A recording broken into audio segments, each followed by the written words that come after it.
everyone and welcome to Shamina's Little World. I can't believe it's been a week since I haven't actually done a video. As you all know, and I put up on my Instagram, that Zayaan's been unwell. He's on the road of recovery and he's feeling much better.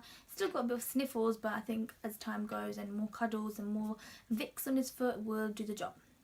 Today's video is actually my journey while I was pregnant. A lot of people have asked me to do a video on how my journey was, the first trimester, second trimester and third. So the first trimester is actually from week 1 to week 13. So I didn't find out I was pregnant until I was 5 weeks pregnant. It was actually, when we found out, me and Shafiq found out, I was so excited, but I was in so much tears because I was like, oh my god, this is it, our life is going to change completely. I don't even know what the next 9 months hold. But it was such a beautiful moment when I shared it with my in-laws. They were so happy, my family was so happy. But before I found out, me and my sisters and my sister-in-law, we actually booked a holiday to Morocco. So I just thought, oh no, what if they don't let me go to Morocco, because I'll be about 7 weeks pregnant. But alhamdulillah, because my second sister, Candymania, she was in Spain when she was 7 weeks pregnant with her first son, so she kind of talked to my mum and my mother-in-law into saying like, don't worry. And obviously my elder sister was with us, so she's like a mother figure to us as well. So no, we all went to Morocco. We went for 5 days. It was really good, and alhamdulillah, you know what, I didn't have no sickness, nothing. So you know, I was inside thinking, okay, it's going quite well. So but at the end, to be honest, out of the 5 days, on the last day I was feeling really unwell because I didn't like the food. Has anyone been to Morocco, and did anyone feel the same as us? Because none of us liked the food. I really missed like food here, like fish and chips, rice and curry. I really missed it. The day before we were coming back home, I was actually really feeling unwell. I think it was because of the food and I wasn't eating very well.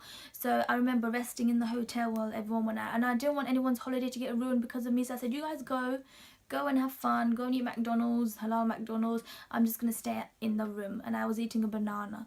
Anyway, we came back a week later.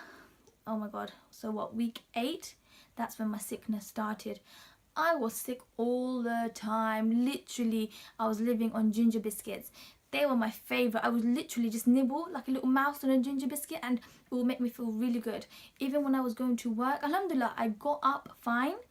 It will hit to like 11 and I'll be sitting on reception like that, and I'll run to my manager's office and she's like, just go. I shut the door and I used to just be sick continuously. But you know what, I kept going. I didn't give up. I didn't miss work.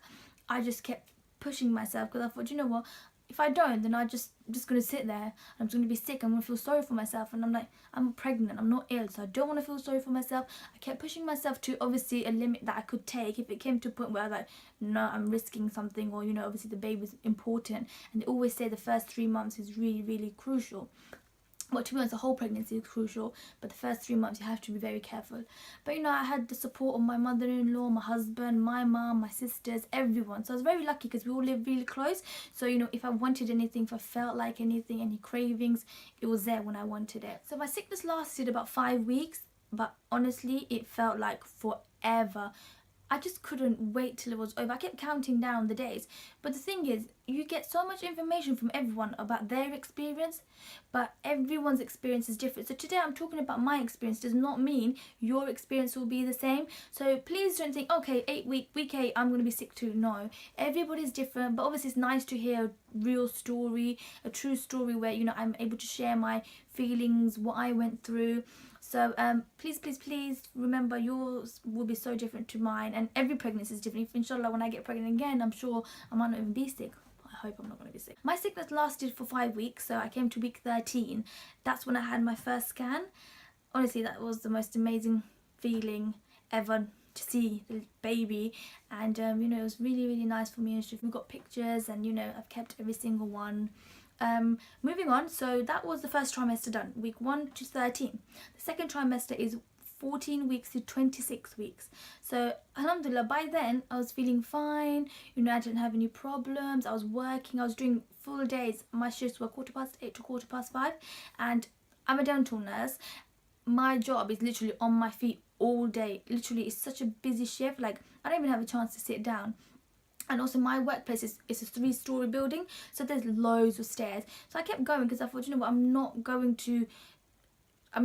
to be just sitting on my bum. They did offer me to have a chair and that. Obviously I used it when I needed it, but I stayed up on my feet as much as I could because alhamdulillah I didn't get any swollen feet or anything. But anyway, so 14 to 26 weeks, what happened in that stage? Unfortunately, we had a death in the family. My khala passed away in Bangladesh, so that was really, really hard for us. I remember being really emotional and everyone saying to me, you know, calm down, stop crying because it's going to affect the baby. You know, throughout life we lose people, there's new people in our family, so just be strong and pray to Allah. If anything like that happens to you while you're pregnant, you know, don't you know, overdo it with crying, because I think I did, and I did feel unwell, but you know, it was a big loss for our family, but obviously Allah knows best. It was August the 31st I had my week 20 scan, so we could have found out what we're having. We didn't find out, we kept it a surprise. I don't know why I always thought I would have a girl, because everyone in my side of the family have a girl first, and in my in-laws literally everyone has had a girl, so I was like, yeah, it's gonna be a girl, it's gonna be a girl, and my husband was like, it's gonna be a boy, it's gonna be a boy. But anyway, we left it as that. It's part of me did want to find out, because I thought if we find out, it's not about buying things, it's just being mentally prepared, because then you can think of a name. Because with me, I didn't want to buy stuff because you just don't know what can happen. Anything can happen. I don't want to think too positive, but at the same time I don't want to think too negative. So you know, I was being a bit balanced and making dua to Allah that, you know, my whole pregnancy goes well, and you know, I don't fall ill or, you know, anything like that. The second trimester, alhamdulillah, went really, really well. Going into the third trimester now, which so that's going to be week 27 to 40 in October. So I was, what, 26, August, September, October, 28 weeks pregnant when I had the Lucozade testing to see if I had diabetes or not. My mum's diabetic, and my second sister did have gestational diabetes as well. Gestational diabetes is when you have diabetes when you're pregnant, and not like most of the time the diabetes will go away once you've had the baby. Anybody can get it, so if you do have it, do not put yourself down. Do not think, oh my god, this is the end of the world, because I was really upset. I had a feeling I was going to get it because my sister had it and my mum is diabetic, so you know, I was on the high end of it. And when I found out, obviously I cried. So I thought, oh no, because obviously it brings a few complications, and also they did tell me that my baby was small, so I had to have extra scans, which in a way was nice because I got to see him more. But at the same time, where I live to go to the hospital, it's a bit of a distance, so we had to travel like every week for scans. But anyway, back to the gestational diabetes bit. I'm just trying to recall. Yeah, I had to drink so much Lucozade. I think it was a whole bottle and a small cup of Lucozade on an empty stomach, so you can't eat from 10 o'clock the night before. So I did that, and I just had a feeling. I got a call 2 days later saying I have to go back because I did have gestational diabetes. I went back and I did another test, and yes, it came back that I had it. So yeah, I was upset, but then at the same time I just thought, okay, I have to deal with it. So they gave me the whole machine where you have to prick yourself and do the testing, so you have to do that 3 times. In the morning before you eat, an hour before, after you have your lunch an hour after, and then dinner again an hour after. So you have to have a record book. So I did all that, and alhamdulillah I kept to it because I thought to myself, I'm not going to risk it. I've only got a few more months left, so October, November, December. So I did it, and my husband was really, really good, alhamdulillah. He always used to make me nice meals. Like, honestly, I'm really lucky in that sense. He really took care of me.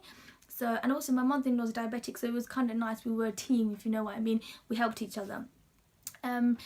As it came to third trimester, I kept thinking, because this is what somebody told me, that sickness comes back. So I was really worried a little bit, but then I thought, no, I'm not going to do this. If it's meant to be, it will, because I remember when I was sick in the first 3 months, in the first trimester, at one point I just thought, I can't do this anymore, because I was so weak. And every time as it came to third trimester, I kept thinking, because this is what somebody told me, that sickness comes back. So I was really worried a little bit, but then I thought, no, I'm not going to do this. If it's meant to be, it will, because I remember when I was sick in the first trimester, at one point I just thought, I can't do this anymore, because I was so weak. And every time I would be sick, I would just cry, because I just couldn't handle the sickness. I just remember thinking, I don't want to be pregnant anymore.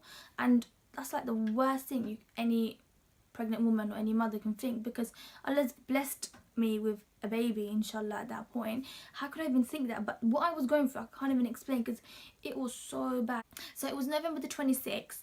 My sisters threw me a surprise baby shower. It was so amazing. Honestly, I've felt so loved, and the cake was so beautiful. At the end of this video, what I'll do, I'll put some pictures up so you can see it. I got so spoiled, so many hampers. It was amazing. The baby shower was held at my mum's house, so they pretended that we were going for a meal, me and my sister and my sister-in-law, and I actually fell for it because, you know what, when I was pregnant, I just, sometimes you feel really like, oh, you want to do something, you want to dress up. So we were all dressed up, and yeah, they opened the door and they were like, surprise, and I was like, ah. And yeah, it was really such a beautiful moment in my life that I'll cherish forever and ever and ever. December the 14th, I was my last day at work. I went on maternity, so that was really nice. Obviously I got lots of presents. Because I had gestational diabetes, they said I could not go over, I would deliver basically at 37 weeks. They wouldn't let me go anything over. Like I said before, Zayaan was small, so I had to have weekly scans, and also they said that my placenta had matured. I was just like, what does that mean? So basically what that means is the placenta grew more faster than what Zayaan did, so they had to keep an eye on that. And they told me that there's a huge chance I could have a cesarean. So I literally blocked out having natural birth, and I just concentrated on a cesarean. And I just, you know what, in that time I just made myself accept that, okay, yeah, fine, I'm gonna have a cesarean. Doesn't matter how the baby comes, as long as it comes healthy and I'm fine and the baby's fine, that's what matters. So when I went for my last appointment on week 36, the doctor was like, okay, so next week, the 28th of December, we want you to come in to get induced. And I was just like, say that again, induced? I like, but you told me I'm going to have a cesarean. So I was really shocked because I literally mentally blocked that out of my system, thinking, you've been telling me cesarean all this time and now suddenly it's induced. Because they monitored obviously and saw that alhamdulillah Zayaan was doing fine and that there was no worry. He was a bit small, they said, but you know, obviously the doctors will be there, the midwives will be there. Well, I went on maternity on the 14th of December, as I said before. I had that 2 weeks to prepare myself, so we got a hospital bag ready then. I had no idea what to put in a hospital bag. I kept googling it, but then my friend, bless her, she was pregnant at the same time as me, so because she had her baby a couple of months before, what she did was forward me her list. You take the basics like your nightie and the gown and the slippers and first baby clothes. So obviously, because when you don't know what you're having, you kind of go for like unisex colours. But I went to Next and I bought well, me and Shafiq actually, we brought Zayaan some baby clothes, and it was like orange and white, I remember, and one was like khaki, so we kept it a bit like unisex. So I just didn't want like cream or like cream. I will actually do another video on the hospital bag, what I put in the hospital bag. I'll do a whole list, and then, you know, we can do a video on that, because I think it's really important, because I had no idea what to take. But as I said, luckily my friend helped me. All my sisters did tell me, but you know, at that time your head doesn't work, because you're just like, what do I take, what do I not take? And I felt like I had so many bags, but then I luckily condensed it down to 2 bags. So week 37 I got induced, and that was the 28th of December, and Zayaan was born on the 31st, New Year's Eve. I did think, oh, let me try and see if it can go to the first, but guys, I was so glad he was out. That moment when I held him for the first time, it was amazing. But I don't want to go into all that now, because there will be another video coming up, my labour story and my obviously delivery and the aftermath and exactly what happens and how it was for me. But I would love to hear all your stories. Please follow me on Instagram, it's Shamina's Little World, and ask me whatever questions you want to ask. And don't forget to subscribe, give this video a thumbs up and share it, and I'll catch you later.